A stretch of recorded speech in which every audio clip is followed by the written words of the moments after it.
people say you can use a 775 motor, like a DC motor, to power your bike. Well, you can't. I've tried it. I've tried hooking up a 12 volt 775, a 48 volt 775.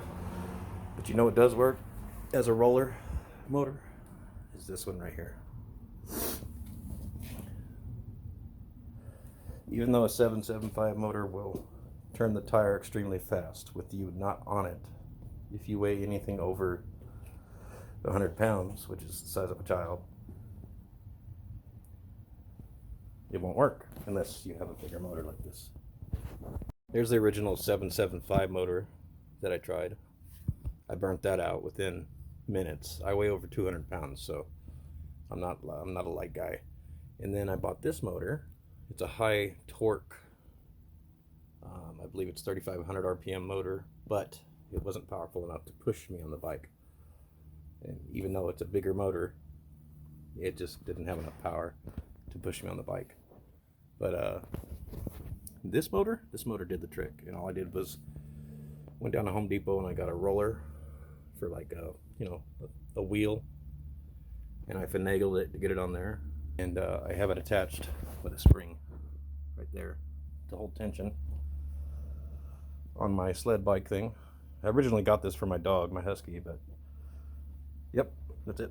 So I have two 12 volt sealed lead acid batteries. I have them hooked in in series. So the positive's hooked to the negative of the other one to equal 24 volts.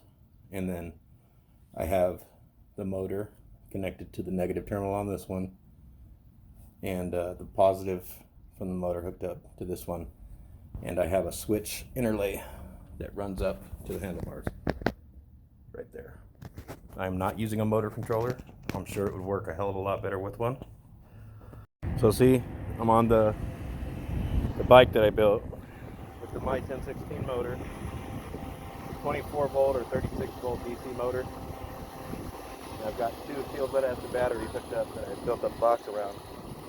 I had the third one hooked up down there, but it started leaking acid, so I disconnected it.